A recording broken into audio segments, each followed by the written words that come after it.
మూవీకి heavy work VFX work జరుగుతుంది అని సార్ చెప్పారు. అండ్ నిన్న నైట్ కూడా ఫైనల్ మిక్స్ జరుగుతూ ఉండేది ఒక రీలు. అండ్ నాకు ఎస్టిమేషన్ ఉండేది ఒక రీల్కి ఒక 2 hours అవుద్ది, 3 years అవుద్దని. కానీ ఒక రీల్ ఒక 12 hours దాకా లాగుతూ వెళ్తుంది, ఇంత హెవీ వర్క్ ఉంది అనేది. బికాస్ దాంట్లో ఒక ఫైట్ ఉంది, ఒక సార్ డిజైన్ చేసిన ఫైట్, పవన్ సార్ డిజైన్ చేసిన ఫైట్. దగ్గర దగ్గర ఆ ఫైట్ ఒక 18-20 minutes ఎపిసోడ్ ఉంటుంది.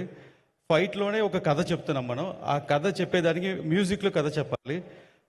దానికి ఒక బ్యాక్గ్రౌండ్ స్కోర్ చేసేదానికి కిరవాణి సార్కి ఆల్మోస్ట్ ఒక 10 days పట్టింది ఆ ఒక సీక్వెన్స్కి మాకు బ్యాక్గ్రౌండ్ స్కోర్ చేసిన దానికి. దాన్ని మళ్ళీ ఫైనల్ మిక్స్లో తీసుకుని వచ్చేటప్పుడు దానికి ఒక 8 hours పట్టింది.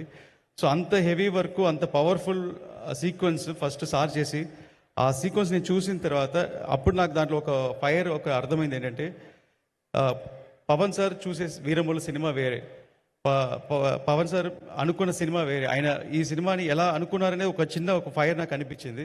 ఆ ఫైర్లోనే డిజైన్ చేసింది బ్యాటిల్ ఫర్ ధర్మ అని ఒక కోడ్తో సినిమా అనుకొని స్టార్ట్ చేశాము.